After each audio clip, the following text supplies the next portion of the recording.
자, 한 사람이 두 주인을 섬기지 못하느니라. 산상본 26번째 시간이고요. 마태복음 6장 24절을 오늘 한번 공부해 보도록 하겠습니다. 한 사람이 두 주인을 섬기지 못할 것이니 혹 이를 미워하며 저를 사랑하거나 혹 이를 중히 여기며 저를 경히 여김이라. 너희가 하나님과 재물을 겸하여 섬기지 못하느니라. 네, 지금 예수님께서는 한 사람이 하나님과 재물을 겸하여 섬기지 못한다고 이야기를 해주셨는데, 저희는 하나님도 섬기고 재물도 좋아요. 이 두 마음을 지금 우리가 품고 있는데, 예수님께서는 이 두 마음은 절대 품을 수 없는 건데 너희들이 품고 있다라고 얘기를 한다. 그러면 우리는 하나님을 품고 있는 거냐 아니면 재물을 품고 있는 거냐, 이것이 우리한테 지금 한번 보라는 거죠. 자, 내가 두 주인을 섬기고 있는지를 한번 체크해 보겠습니다. 저의 간증인데, 지갑에 돈이 없을 때 마음 상태가 바로 지금 누구를 의지가 있는지를 우리가 알 수 있는 거예요.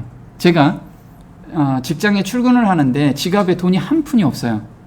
그럼 출근할 수 있을까요?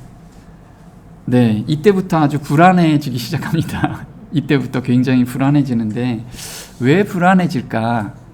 예수님께서는 이렇게 이야기합니다. 누가복음 10장 3절에 자, 출발하여라. 내가 너희를 보내는 것이 어린 양을 이리 떼속으로 보내는 것과 같다.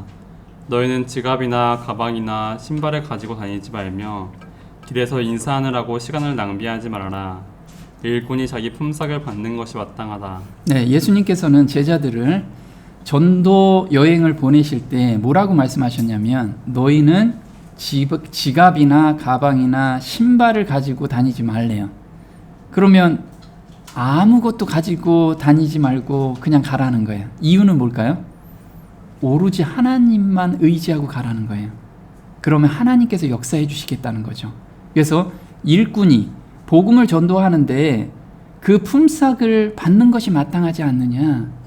그러면 제가 불안해했던 건 뭐냐면, 나의 유익을 구하기 위해서 일을 하고 있을 때 돈이 없으면 불안했다는 거예요.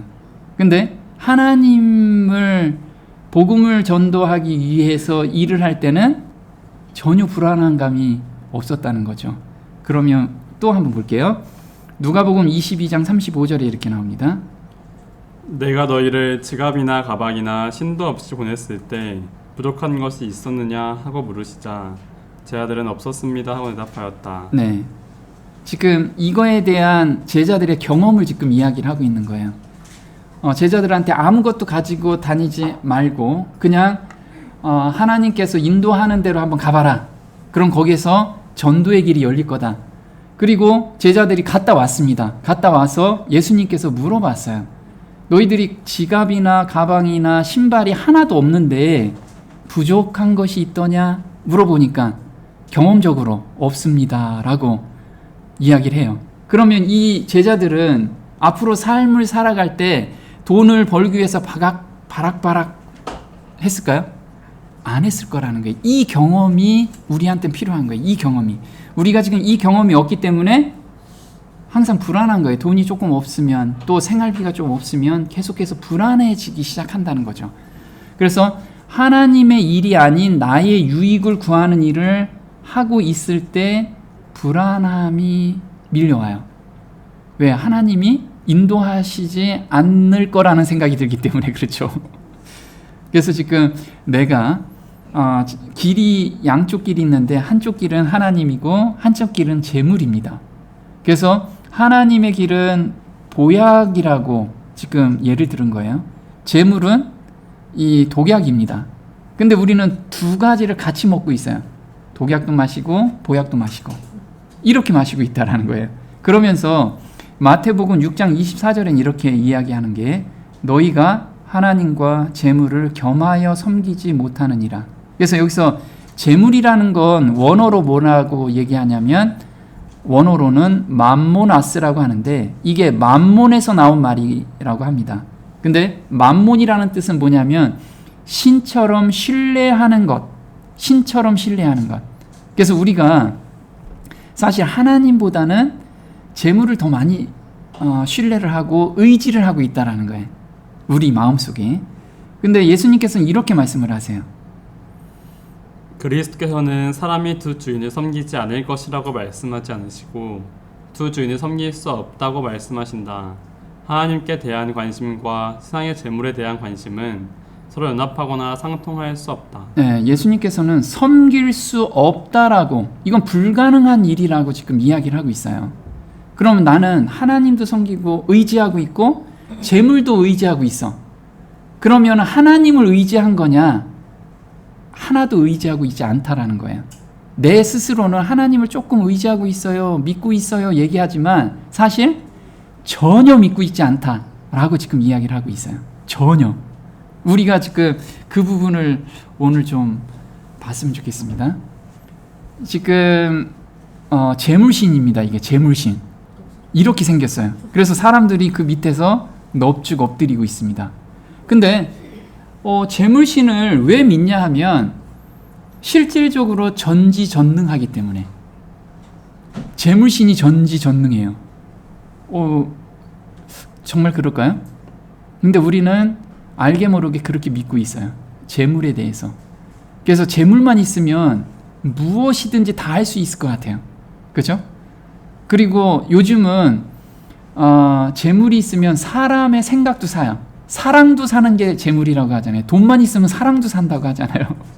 그렇게 사람들이 믿고 있는 것이 재물이라는 거예요. 근데 이게 우리가 세상적인 교육을 받고 세상 안에 있다 보니까 나도 모르게 암암리에 그게 다 스며들고 있어요. 그래서 나는 재물과 하나님을 겸하여 섬기고 있다라고 생각을 하고 있는 거예요. 보면 계시록 18장 12절에 그 상품은 금과 은과 사람의 영혼들이라. 그래서 바벨론에서 지금 거래하는 상품이 사람들의 생각들, 사람들을 사고 팔 수 있다라는 거예요. 한번 보겠습니다. 돈의 위력은 실로 대단하다. 사람들은 돈이면 무엇이든 할 수 있다고 생각한다. 돈이 있으면 세상에 온갖 좋은 것을 차지할 수 있고 심지어 권력과 명예도 누릴 수 있다. 이 때문에 사람들은 하나님의 전지전능을 믿는 것이 아니라 돈의 전지전능을 믿고 있다. 네, 우리가 말로는 난 그래도 하나님을 믿고 있어요. 그런데 실질적으로는 돈을 믿고 있다라는 거예요. 돈이면 다 해결을 하잖아요. 웬만한 불편함은 다 해소가 되기 때문에. 그래서 돈이 없으면 불안한 이유가 하나님을 믿지 않기 때문에 그런 거예요. 그래서 만몬을 섬기는 사람은 그 속성을 닮아가요. 그래서 우리가 알게 모르게 돈의 속성을 자꾸만 따라간다는 거죠. 그러면 돈의 속성이 뭐냐? 그 추악하고 더러운 파괴력은 누구도, 형제도 친구도 다 원수로 만들어요. 그래서 우리가 부모님들이 재산을 물려받으면 그렇게 좋던 가정이 풍지박산이 나죠. 이게 돈의 속성이라는 거예요. 이걸 우리가 잘 알아야 된다는 거예요. 만몬은 철저하게 자기중심적이다. 자신의 탐욕과 쾌락과 유익을 위해서라면 수단 방법을 가리지 않고 파괴해버리는 것이 바로 돈의 속성이라는 거예요. 처음에는 모든 것을 줄 것처럼 속이지만 결국은 우리가 가진 작은 것마저도 빼앗아 버린다. 돈이면 거칠 것이 없다고 생각하지만 실상은 돈의 노예가 되고 만다. 고상하고 멋진 삶을 약속하지만 추하고 비참하게 만드는 것이 돈이라는 거예요. 그래서 우리가 돈의 속성을 정말 잘 알아야 돼요. 우리 신앙생활을 할 때 반드시 통과해야 될 3가지가 있습니다. 첫 번째는 식욕입니다. 식욕을 반드시 예수님께 자유함을 얻어야 돼요. 식욕은. 그래서 신명기 8장 3절에 이렇게 나옵니다. 사람이 떡으로만 사는 것이 아니요 여호와의 입에서 나오는 모든 말씀으로 사는 줄을 너로 알게 하려 하심이니라. 네, 그래서 말씀으로 우리가 식욕을 제어해야 돼요. 또 한 가지는 성욕입니다. 이건 모든 사람한테 넘어야 될 산이라는 거예요. 고린도전서 6장 18절입니다.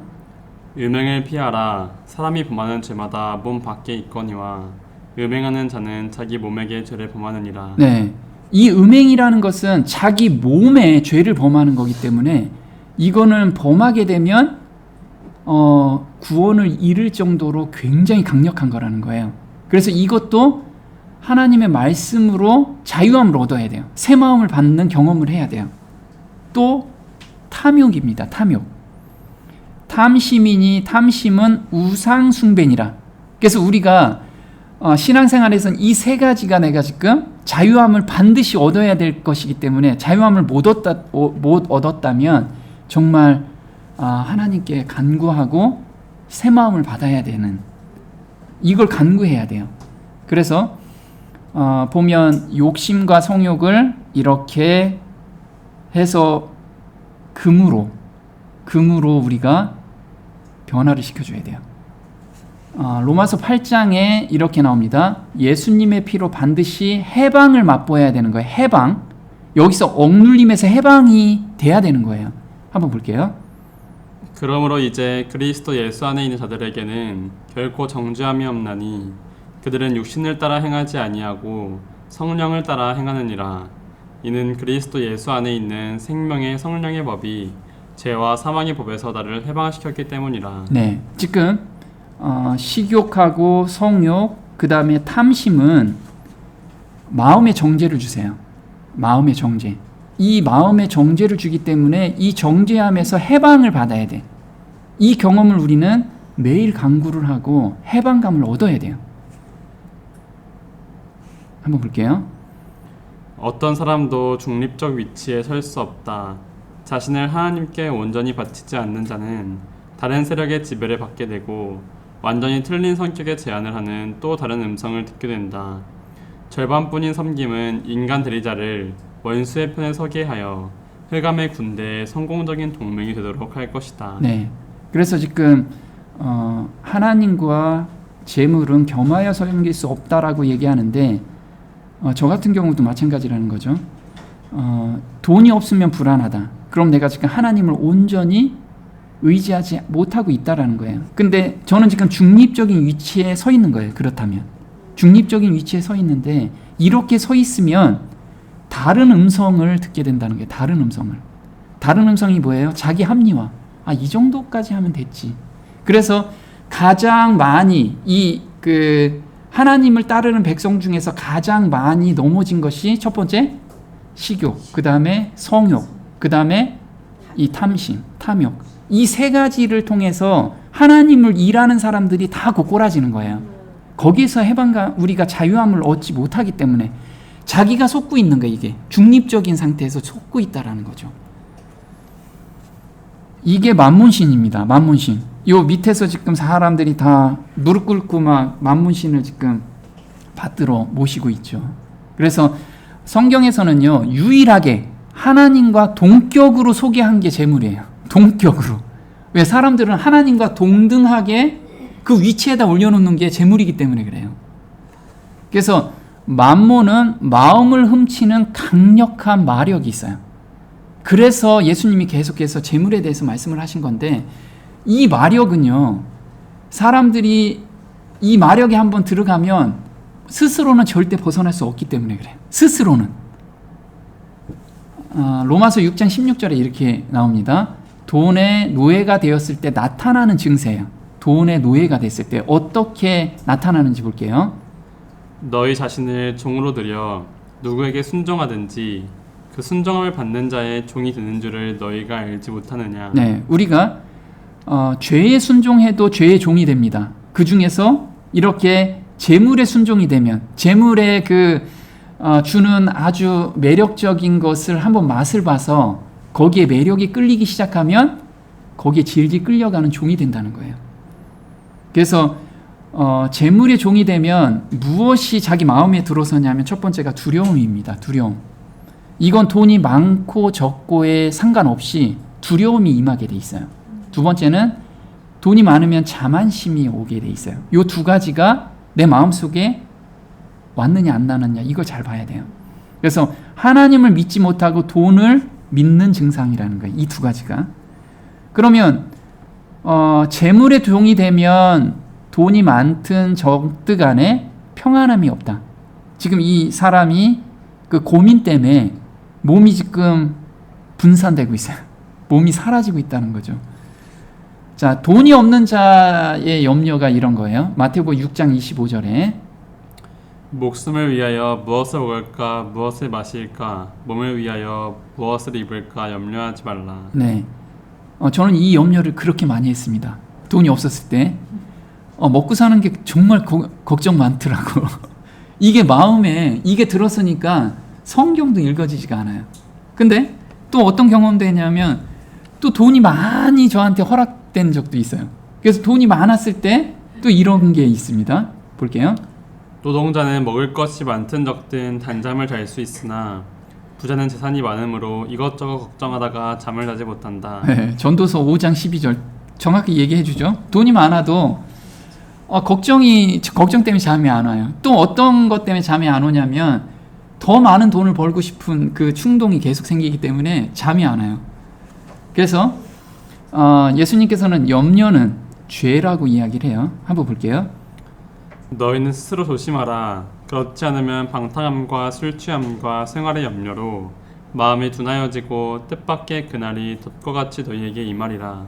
우리가 보면 방탕함, 술 취함 이거는 죄라고 생각하잖아요. 근데 염려는 죄라고 생각을 안 해. 그래서 지금 똑같은 선상에다 놓은 거예요. 방탕함과 술 취함 똑같이 죄지만 생활의 염려도 죄다. 근데 이거는 염려는 더 큰 문제가 발생이 돼요. 어떤 문제가 발생이 되냐면 마귀의 공격 대상 1호라는 게 염려라는 거예요. 그래서 내가 지금 먹고 사는 것 때문에 지금 막 고민하고 있다. 그러면 지금 마귀의 타겟 1호야. 타겟 1호. 베드로전서 5장 7절 한번 볼게요. 너희 염려를 다 주께 맡겨버리라. 이는 저가 너희를 권고하심이니라. 근신하라 깨어라. 너희 대적 마귀가 우는 사자같이 두루다니며 삼킬 자를 찾나니. 네, 마귀가 우는 사자처럼 삼킬 자를 찾아다니는데 그 대상 1호가 염려라 이거 염려. 그래서 사도들은 이 염려를 주께 맡겨라 라고 얘기를 하는데 못 맡기는 이유가 예수님 아직 능력이 안 되세요.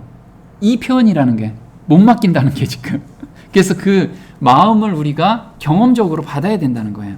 근데 여기서 권고하심이다 이 뜻이 뭐냐면 원어로는 이래요. 그분에게는 너에 관한 것이 염려이기 때문에. 이게 무슨 말이냐? 예수님이 우리가 염려야. 예수님이 우리를 그렇게 보호하신다는 거예요. 그 염려를 다 받아주시는 분, 가져가시는 분, 대신 염려해 주시는 분이 예수님이시기 때문에 그렇다는 거예요. 그래서 내 염려를 예수님께 드리면 예수님께서 믿음을 우리한테 주세요. 그걸 경험하라는 게 경험. 자, 재물은 자만심으로 가득 차게 만들어요. 어떻게 만드는지 볼게요. 잠언 18장 10절에 이렇게 나옵니다. 여호와의 이름은 견고한 망대라. 의인은 그리로 달려가서 안전함을 얻느니라.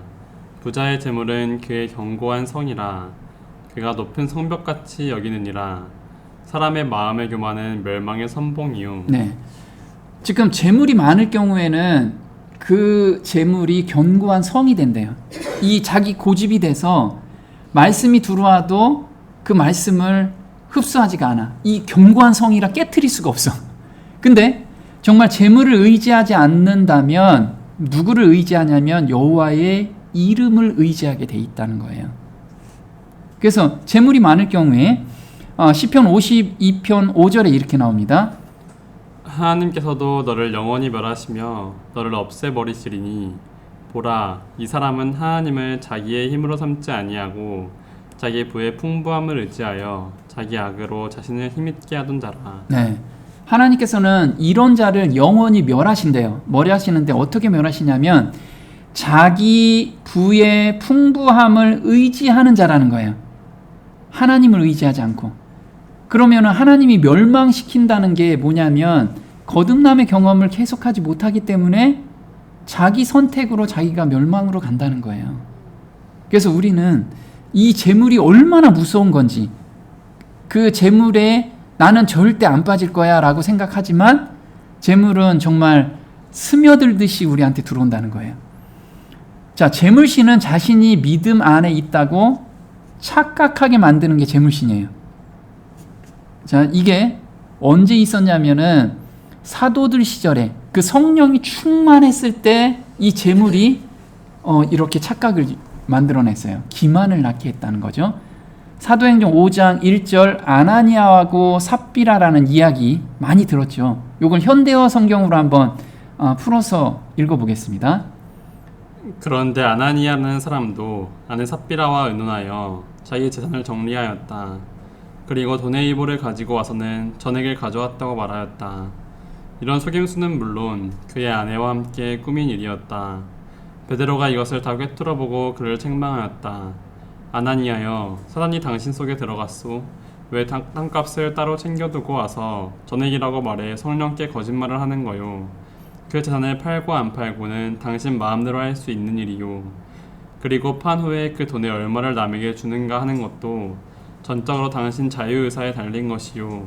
그런데 왜 이런 짓을 하시오? 당신은 우리를 속인 것이 아니라 하나님을 속인 것이요. 아나니아는 이 말을 듣자마자 마룻바닥에 헛구러져 죽었다. 네, 지금 여기에서 어떤 기만인가요? 아나니아는 이 초대교회에서 굉장히 위치에 있는 사람이었어요.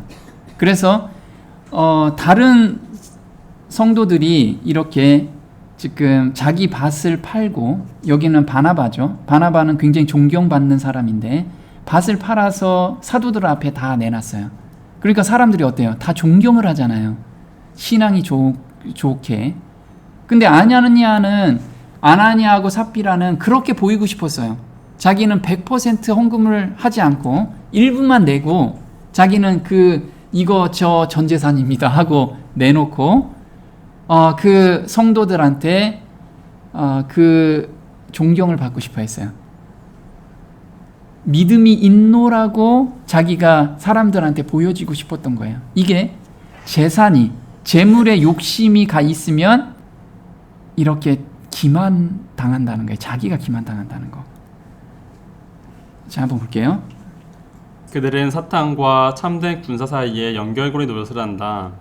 그리하여 이 대리자들을 통하여 사탄은 지속적으로 그리스도의 군사들의 마음을 빼앗고 있다.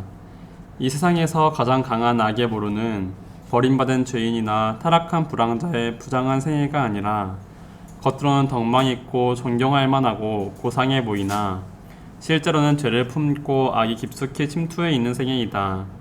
커다란 시험을 받고 벼랑 끝에 내몰려 떨며 은밀한 고민을 하는 사람에게 그들이 보여주는 모범은 죄를 짓게 만드는 가장 강력한 미끼가 된다. 네, 여기서 보면 아나니아하고 삽비라가 바로 죽었어요. 죽은 이유가 뭐냐면 이걸 통해서 다른 사람한테 죄를 짓게 만드는 강력한 미끼이기 때문에 그렇다는 거예요.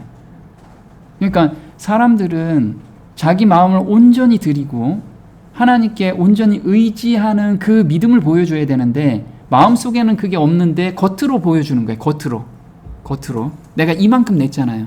이만큼 내가 벌어서 이만큼 냈잖아요. 그러니까 사람들이 믿음이 좋은 것 같은데 그게 덕이 안 된다는 거예요. 재물을 사랑하는 것이 일만 악의 뿌리라고 지금 이야기를 하고 있어요. 한번 디모데전서 6장 9절에 이렇게 나옵니다. 부하려 하는 자들은 시험과 올무와 여러 가지 어리석고 해로운 정욕에 떨어지나니 곧 사람으로 침륜과 멸망에 빠지게 하는 것이라. 돈을 사랑함이 일만 악의 뿌리가 되나니 이것을 사모한 자들이 미혹을 받아 믿음에서 떠나 많은 근심으로써 자기를 찔렀도다. 네, 보면요. 돈을 사랑함이 일만하게 뿌리라고 했는데 이 돈을 사모한다라고 지금 써 있어요. 사모한다는 뜻이 뭐죠? 우리가 어떤 대상을, 남자가 또 여자가 남자를 사모한다. 그러면 하루 종일 생각하고 있다라는 거예요. 우리가 사모한다는 게 그거거든. 그러면 예수님의 자리가 없는 거예요. 돈을 사랑하는 마음 때문에. 그래서 돈을 사모할 때 무엇이 찾아오냐면 근심, 많은 근심. 믿음에서 떠나는 건 자연스러운 거고 많은 근심이 자기를 찔렀도다. 그래서 자기가 지금 어떤 근심 안에 돈 때문에 근심하고 있다라면 돌아봐야 돼요. 지금 자기가 무엇을 사모하고 있는지. 자, 악의 뿌리라고 이야기해요. 교회에 다니는 대부분의 사람들은 돈을 사랑한다고 말하지는 않는다. 그렇죠? 나 돈 너무 사랑해. 이렇게 교제하는 사람 없잖아요. 나 지난 일주일 내내 나 돈만 생각하고 살았어. 이런 사람 없잖아요. 대부분 나는 하나님께 가까이 가고 싶어서 이렇게 매달리고 있었어요. 하지만 생각해보라. 사람은 자기가 사랑하는 대상을 가장 많이 생각을 하게 된다. 하루 중에서 재물을 가장 많이 생각하고 있는가, 혹은 하나님을 가장 많이 생각하고 있는가. 근데 이런 거예요. 하나님을 생각하고 있으면 평안함이 와요. 근데 나는 하나님을 생각하고 있다고 하는데 평안함이 없어. 그러면 지금 다른 걸 생각하고 있다라는 거예요. 다른 걸. 이걸 우리가 잘 생각해 보자는 거죠. 악의 열매가 이렇게 나오고, 뿌리가 뭐라고요? 돈을 사랑하는 마음. 이게 저 밑바닥에 딱 가보면 돈을 사랑하는 마음 때문에 불안함도 오고 악도 올라온다는 거죠. 자, 재물이 많으면 시험도 많기 때문에 훈련받은 자에게만 이걸 허락하세요. 하나님께서는. 우리 신앙생활 하는데 어떤 사람은 돈을 많이 벌어요. 근데 나는 왜 이렇게 돈을 못 벌죠? 아직 허락을 안 하신 거예요. 왜? 하나님은 각 개인한테 가장 좋은 길로 지금 인도를 하시는데, 그 사람한테 돈을 정말 많이 허락을 했을 때 믿음에서 떠나기 때문에 그래요. 그래서 훈련 받은 사람들한테는 허락을 해주신다는 거죠. 한번 볼게요. 실제로 재물을 가지고 있으면서 그것을 의뢰하지 않는 것은 거의 불가능하다. 재물의 축제는 사람들로 하여금 돈을 신뢰하도록 만든다.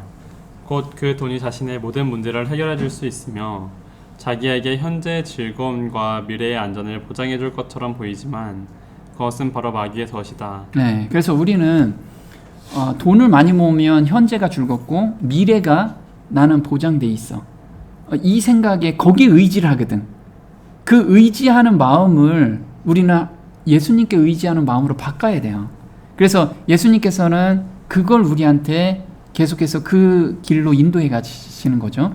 하지만 이것은 만몬이 기만하는 달콤한 속삭임에 지나지 않는다. 만일 그가 한꺼번에 갑자기 그 재산을 잃어버린다면 그 사람은 자신이 지지하던 기초가 무너지기 때문에 돌연히 공포에 빠지게 될 것이다.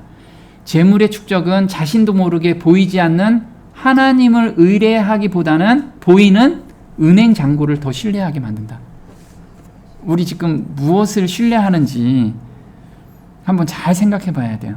그래서 디모데전서 6장에는 부한 성도들에게 정말 재물을 너희가 의지하는지 안 의지하는지 이걸 보면 알 수 있다라는 거예요. 한번 볼게요. 내가 이 세대의 부한자들을 명하여 마음을 높이지 말고 정함이 없는 재물에 소망을 두지 말고 오직 우리에게 모든 것을 후히 주사 누리게 하시는 하나님께 두며 선한 일을 행하고 선한 사업에 부하고 나눠주기를 좋아하며 동정하는 자가 되게 하라. 네. 그래서 바울 형제는 지금 부한 자들이 그 교회 안에서도 일부 들어와 있죠. 다 그때 어렵고 힘든 사람도 대다수 성도였지만 부한 자들도 들어왔어요. 근데 그 부한 자들한테 이야기를 하기를 재물에 소망을 두지 말라. 그러면 소망을 두지 않는 표현이 뭐냐면 선한 일을 행하고 선한 사업에 부하고 나눠주기를 좋아하며, 그래서 자기가 가지고 있는 재물을 가지고 성도를 섬기라는 거예요. 근데 이 섬길 때 너무 아까워, 요만큼만 해야지, 이런 마음을 가지고 있다면 내가 지금 재물의 노예가 되고 있다라는 걸 알고 있으라는 거예요. 그래서 소망을 어디다 두라? 하늘에 두라는 거예요. 하나님께 두라. 그러면 그 재물이 아깝지 않다라는 거예요. 자, 욥은 굉장히 부자였어요. 굉장히 부자였죠. 근데 하나님만 섬겼어요. 굉장히 부자였는데 어떻게 알 수 있냐면 욥기 1장 21절에 이렇게 나옵니다. 가로되 내가 모태에서 적신이 나왔사온즉 또한 적신이 그리로 돌아가올지라 주신 자도 여호와시요 취하신 자도 여호와시오니 여호와의 이름이 찬송을 받으실지니이다 하고 이 모든 일에 욥이 범죄하지 아니하고 하나님을 향하여 어리석게 원망하지 아니하니라. 네, 욥이 이때 이 얘기한 건 뭐냐면 애들이 다 죽고 그 다음에 자기 재산이 다 없어진 틈에 이 간증을 한 거예요.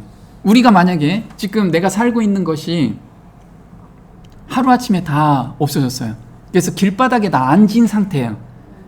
가족도 다 죽고 자기 혼자. 그럼 원망 안 할까요, 하나님? 원망하겠죠. 근데 욥은 절대 원망을 안 했어요. 오히려 뭐라고 나왔냐면은 모태에서 적신이 나왔사온즉. 그래서 이 재물은 나는 청직이라 이거예요. 청직이. 하나님께서 관리하게 맡긴 청직이기 때문에 주인이 가져가셨는데 내가 무슨 이 얘기를 한 거예요. 그리고 뭐라고 얘기하냐면 여호와의 이름을 찬송을 받을지어다. 오히려 찬송을 하는 거예요. 자기가 망했는데 찬송을 하고 있어요. 그게 재물의 노예가 안 된 사람의 대표적인 표현이라는 거예요. 자, 욥기 13장 15절에 이렇게 나와요. 그분이 나를 죽이실지라도 나는 그분을 신뢰하리라. 그러나 나는 그분 앞에서 내 자신의 길을 지속하리라.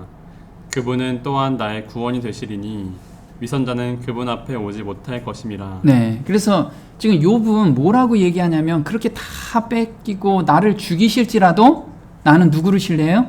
하나님을 신뢰하겠다는 거예요. 이 마음을 가지고 있는 자만이 하나님께서 부를 준다는 거예요. 왜? 그 부가 흘러갈 수 있기 때문에. 그러지 않으면 믿음에서 떠나기 때문에 허락을 못 하시는 거예요. 하나님의 백성은 모든 사람이 부유하게 살기를 원하세요.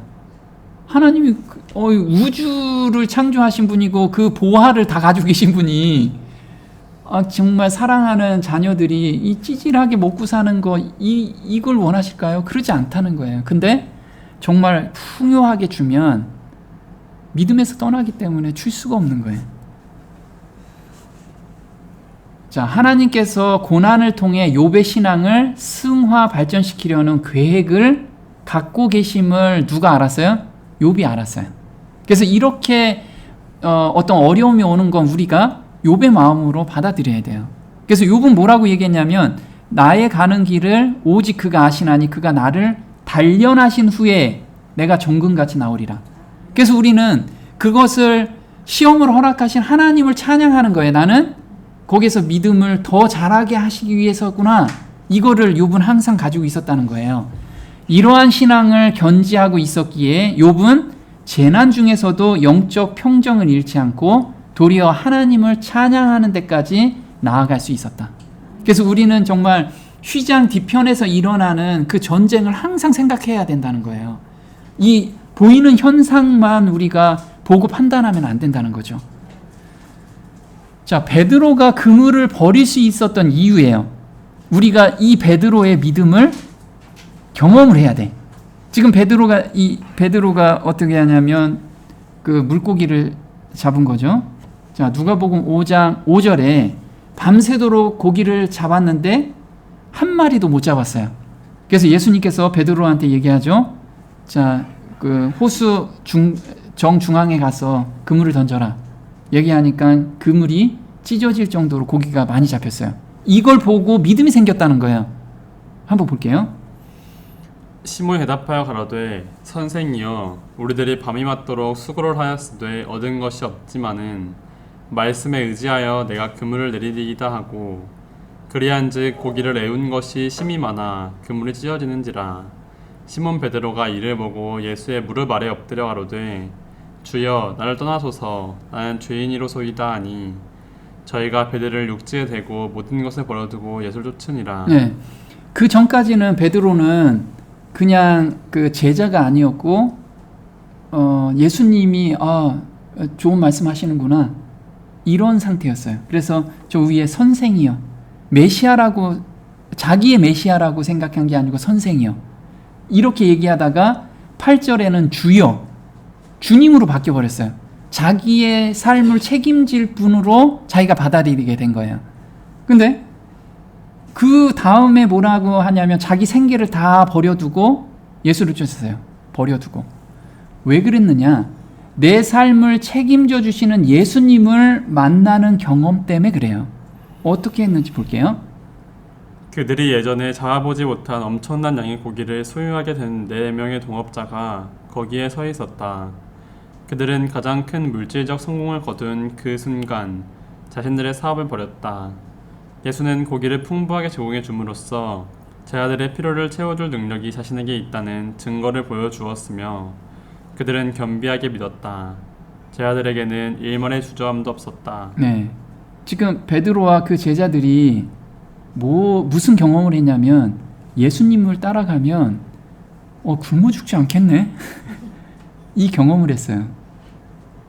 우리도 마찬가지인 거예요. 우리 삶 속에서 이렇게 힘들고 어려운고 고민을 하는데 예수님께 온전히 맡기니까 예수님께서 해결해 주는 그런 경험 가운데 우리를 정말 그런 경험 가운데로 인도하시는데, 그런 경험을 우리가 가졌을 때 이 먹고 사는 거에 얽매이지 않는다는 거예요. 그 경험이 우리한테 필요해요. 그걸 간구해야 돼. 그래야 재물에서 우리가 자유함을 얻을 수 있어요. 이게 자유함이야. 내가 돈 좀 아껴가지고 저기 해야지. 물론 아끼긴 해야죠. 그런데 정말 책임져 주시는 예수님을 만나야 된다는 거예요.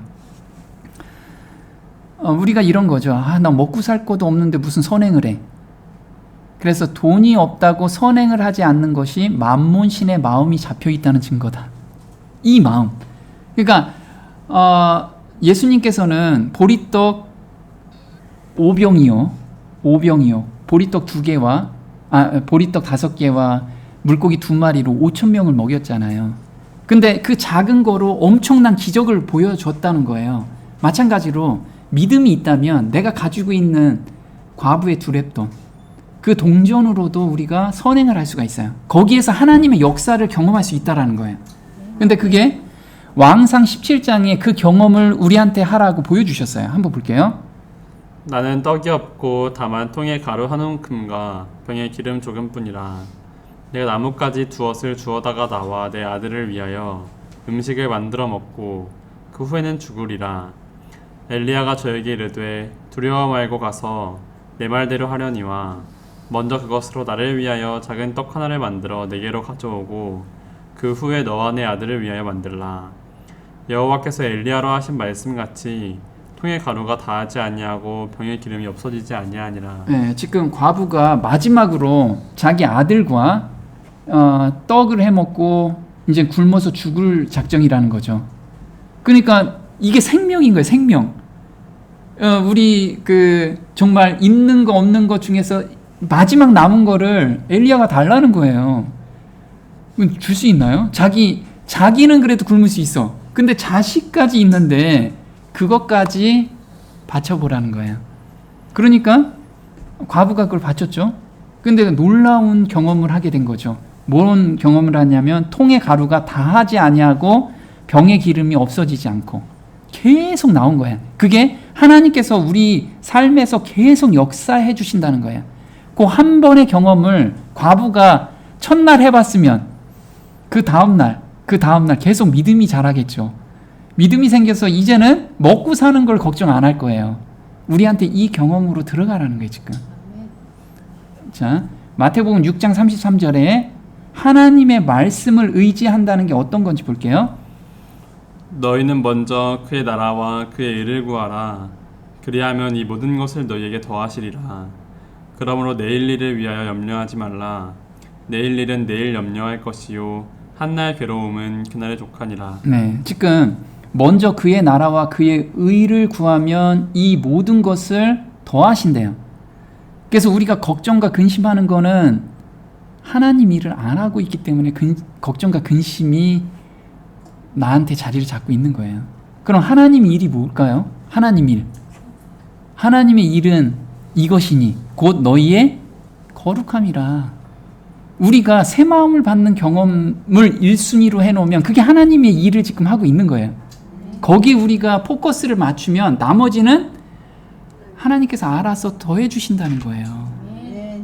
나 먹고 사는 거에만 정신 팔리지 말고 정말 하나님의 그 새 마음을 받는데 정신을 팔리라는 거예요. 하루 종일.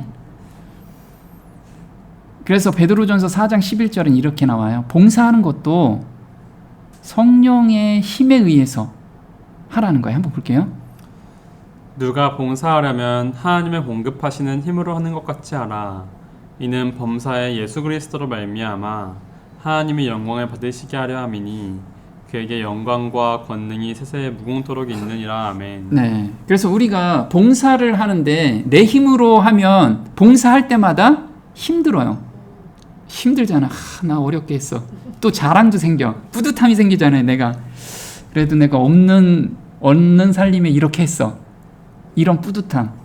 이건 하나님이 공급해 준 게 아니고 내가 공급해서 내가 벌어서 공급하고 있다라는 증거라는 거예요. 그래서 정말 즐겨 순종하는 마음은 즐겨 봉사도 하고 그 다음에 봉사한 후에 감사가 나와야지 뿌듯함이 나와. 이러면 안 된다는 거예요.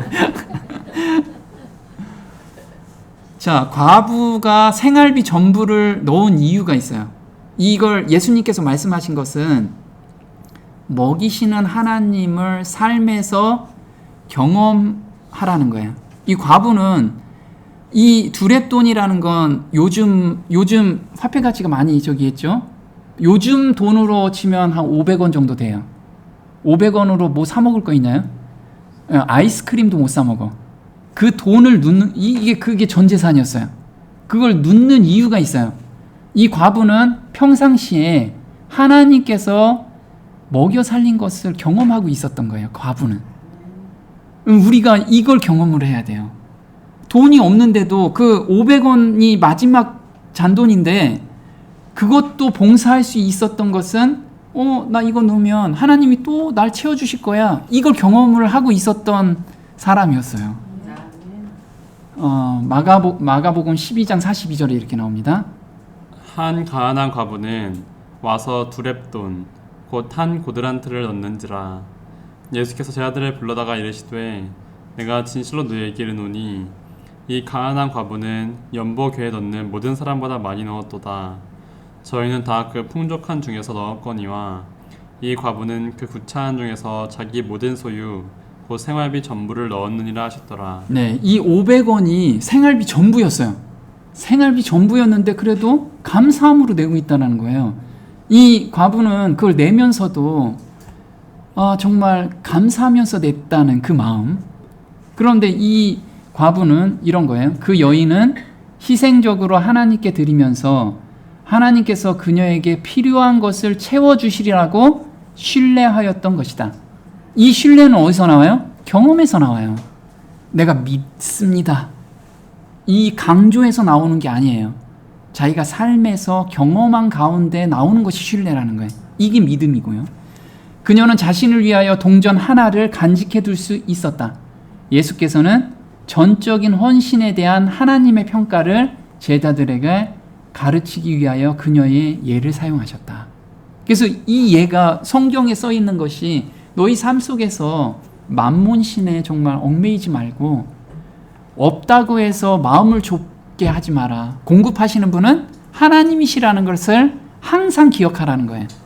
우리가 삶 속에서 이게 경험하는 성도들이 됐으면 좋겠습니다. 자, 한번 볼게요. 하늘의 판단으로는 가치가 있는 것은 정작 헌금의 양이 아니라 그 일을 요발하는 동기다. 하늘의 관심은 그 헌금이 나타내는 사랑과 헌신의 분량에 있지 돈의 가치에 있지 않다. 네, 여기서 보면 헌금의 양이 아니라 그 일을 유발하는 동기라는 거예요. 유발하는 동기. 그 동기. 나 이걸 적은 금액이라도 성도를 위해서, 어려운 성도를 위해서, 또 복음을 위해서 이게 꼭 써줬으면 좋겠습니다. 이런 간절한 마음으로 드린다면 하나님께서 그것을 몇백억 눈 사람들보다 훨씬 가치 있게 보고 계신다는 거예요. 우리는 이 마음으로 살았으면 좋겠습니다. 네, 오늘 여기까지 하겠습니다.